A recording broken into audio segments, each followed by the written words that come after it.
Welcome to the Atomic Impact Podcast. I'm your host, Jason Osborn, and on this podcast, we interview successful business owners for them to share atomic, impactful lessons that they've learned throughout the course of their business and share them with us so that we can learn as well. As always, this show is sponsored by the LinkedIn Reverse Podcast Method, the new way to close deals that doesn't rely on any of the old traditional methods that everyone hates. We use this method to book 26 qualified leads and sales calls in 10 days without any ad spend, outreach, or endless social media posting. Find out more, direct message me on LinkedIn to have a chat. That's Jason A. Osborn. The link to that will be in the show notes below. But on today's show, our special guest is Paul Wakefield. He's the owner of BeMore Group, where he provides mental health education and technology. So, Paul, great to have you on the show today. And I want to start off by asking the first question that I always love to ask, which is this. If you somehow were able to go back in time, had a time machine and go back to when you started your very first business, what's the number one piece of advice that you would give yourself? Gosh, good question. First of all, thank you for having me on here, Jason. I really appreciate Yeah. it. Um, I think really just to be, and I know we hear it all the time, just to be consistent. Um, I think that's probably, I've been in business 20 years now, and I think that's one of the things where I look at within my business. Have I been truly consistent from day one? I would say no.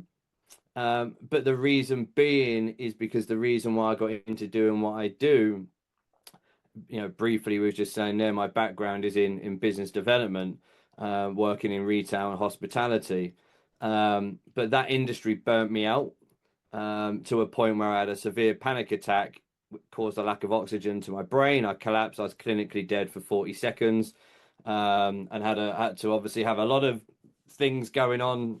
It was chaos. So I come out of the industry and then I started my business to help people grow and scale their business without having that impact, without burning out. So that's where the mental health side of things come into it. But 20 years ago, mental health and well-being wasn't really a thing. So it's been harder for me to be consistent with the messaging and what we do, because 20 years ago, when I was saying that, we can help your business grow and scale without you burning out, without being stressed, without having all of this, people would just look at me and go, "Oh, it's fine. It's part of it. It is what it is. We just get on with it." So yeah, I think consistency is key. But I also think you've got to be prepared to adapt, change, innovate as time goes on. So, but that's definitely been a thing for me. Yeah, definitely. I mean, consistency is, as you said, it's one of those things that everyone theoretically knows, but it's the actual application of being consistent Yeah. and being able to adapt with those changes that come about. Absolutely, totally agree with you for sure. When it comes to building your business and growing, what are some of the bigger challenges that you've had in terms of growth, maybe lead generation? I'd love to hear what one or two of those challenges are, and what are some of the lessons you've learned to be able to overcome those. Yeah. So I think one of the biggest things that I see, and I use COVID a lot, because prior to COVID, we was doing a lot of Facebook ads, and Facebook ads was very cheap. It was fantastic. And then obviously suddenly COVID hit. Everybody was working at home. A majority of the world was working at home, and suddenly Facebook ads skyrocketed. They become extortionate, from the point where we were paying and pennies for a lead. So it suddenly went, two, three, four, 5p a lead to suddenly like £3, £5, £10. It was like, whoa, hang on, this is a little bit crazy. So from a lead gen point of view, I do various things. We do a lot of email outreach, which we started again. Seems to be working very well. Um, One of the biggest things for me, again, being in business for 20 years, when I first started, social media was just new. Nobody knew what it was. And so everybody sort of went on every platform, scattered content absolutely everywhere and anywhere. And so the whole strategy for the first maybe 10 years, there wasn't really what I would call a proper strategy. It's like, let's just sling content out everywhere with some Facebook ads. In the last few years, I've really pulled back and I focus purely on LinkedIn.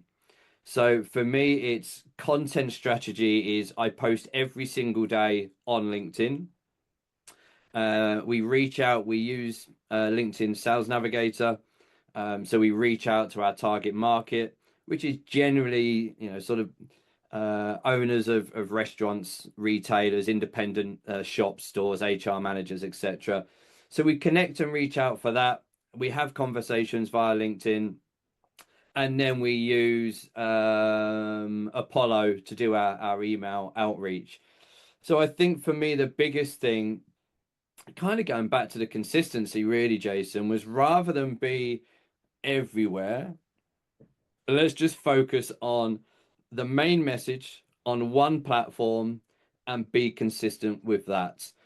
So yes, we're doing, I haven't done paid ads. What are we now? 26. So I haven't done paid ads for 4 or 5 years now. It has been focusing on LinkedIn outreach, email outreach, and content on LinkedIn, and that's been the biggest change for me.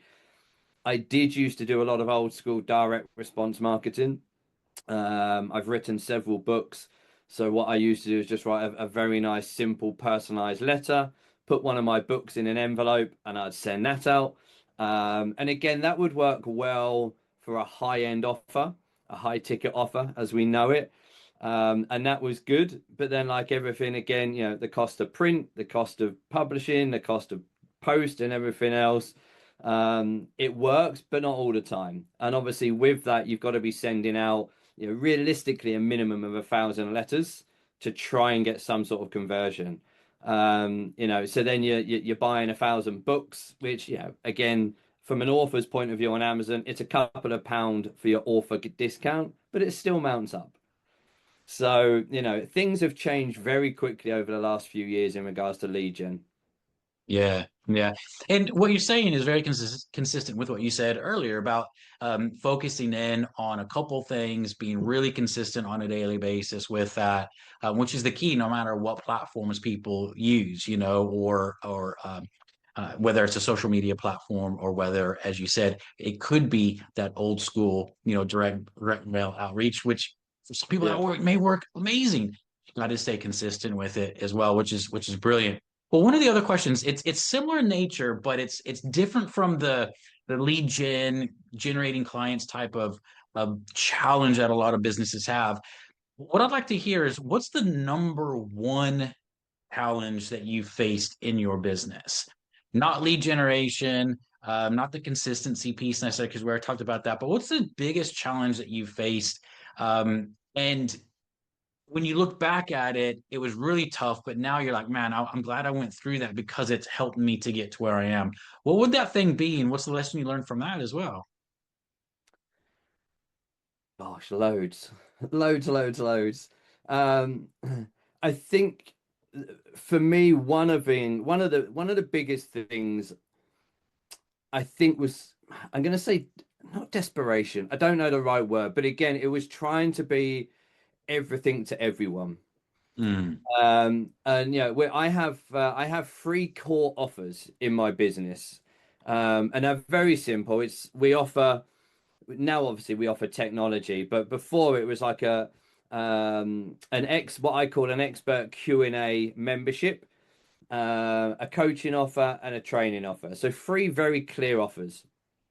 We now offer technology as well. Um, but I think for me, one of the biggest things was constantly talking about all the offers. And I know we hear about sales funnels, get people into sales funnels, etc. But I work with, like I say, restaurants, retailers, hospitality organizations rather than consumers. And for me, I think I got lost very much in looking at this whole online marketing stuff, sales funnels, and all of this stuff that we get pushed down our throat. And I try, and I'm not saying it doesn't work, but I tried doing the whole internet marketing online business model, trying to work with local businesses, and it didn't work. Not all of it, some of it did, but it didn't work. mm, Um, I got heavily involved with the whole make money online side of things very early on, and I was featured in a lot of books. The Laptop Millionaire that was written, I don't know, 2012 or something because of my success. And so I had about 3 years where I was very much involved with this whole make money online, which took me away from what I was doing. And so for me, again, it goes back to the consistency. My background is working with local businesses. And I know local businesses very well. I know retail and hospitality very well. It is my background. So again, it just goes back to consistency, really. Like stick to what you know. It's very easy to get drawn with all of this shiny object syndrome and do all of this sort of thing. And even now, like I say, yes, we're doing technology, we're using AI, but it's still to really enhance what we're doing. Like I said, we help grow and scale businesses without the owner and the staff burning out. And now technology and AI is helping that even better. But again, it just goes back to consistency. Stick to what you know. Forget all this the shiny object syndrome. It's very easy. So yeah, I think for me, mate, it's that. And I don't know if that answers the question, but I think it's so important. And I was just looking, I see something the other day. I was just trying to find it on my phone. And for me, this was brilliant. And it's something that's called the five ones. And it's sticking to one target market, solve one problem, have one offer, one platform, and be consistent for 1 year. And what I like about that, so it's like one target market. And for me, even now, I talk about retail, hospitality, restaurants. Most of our business going forward is going to be restaurants. So it's me, even after 20 years, I don't know your audience, and there might be startups on here or whatever, but even after 20 years, I've gone back to this one strategy. So one target market for me, restaurants. One problem solved. What is that number one problem that we can solve for restaurants? Yeah. Focus on having that one offer. And then that one offer, you find that one platform, which is LinkedIn. And then Mhm. every single day, focus on posting about that one offer for 12 months every single day. And then, when you look at that from like the 5-1, it's a very, very simple thing. The problem with that is that takes real dedication because a lot of people, me included, would go, okay, well, I'm bored of this. I'm bored of Yeah. that. I need to do something else. But that's Yeah. something that I had to learn because it's very easy to sit and go, well, I need 3 or 4 offers because what if my target market doesn't want this offer that I'm offering? And so for me, I think that's really important. Yes, have 2, 3, or 4 offers, but really focus on the one. Yeah. If I look at restaurant, how many restaurants are there in the world? Yeah. When I do email outreach, I can focus on contacting millions of restaurants. There's going to be at Yeah. least 10 restaurants that's going to want that one offer. And I only Yeah. need 10 to have a very, very successful business. But I think it's very easy for people to scattergun and try and do everything all over the place. Yeah. Yeah. I totally agree with you 100%. The big thing, I love what you said, and I say this a lot to my clients as well, is, don't try to be all things to all people. And Mm, it does feel counterintuitive. And you mentioned the word desperation. And I think that is what a lot of it comes down to and boils down to is people are like, oh, I want to do more and more. But when you get focused, mm. it actually expands, which is quite interesting. So that's amazing. That's amazing. Well, Paul, for people that are wanting to learn more about you, and maybe get in touch with you, Yeah. what's the best place for them to do that? They can head over to my blog. It's just bemore.blog. Just a little so it's easy for people. I've just put the 2 words together. So bemore.blog. Again, it is predominantly again targeted, although on the headline it's we help businesses grow. It is targeted mostly for, as I said, the retail and hospitality. But on there they can reach out to me. I've got my Instagram, my LinkedIn, and all the other things. We are building a brand new community platform So I'm vlogging about that. So there's a link to YouTube if they want to follow me on YouTube. I'm doing weekly vlogs. But yeah, head over to bemore.blog and people can catch hold of me over there. Amazing, amazing. Well, I definitely recommend people check that out. So, Paul, thank you so much for being on the show. Great pleasure having you here. And as a Thanks. reminder to everyone listening, this show is sponsored by the LinkedIn Reverse Podcast Method, the new way to close deals that doesn't rely on any of the old traditional methods that everybody hates. To find out more, direct message me on LinkedIn to have a chat. That's Jason A. Osborn. And again, the link to that will be in the show notes below. And until next episode, stay inspired.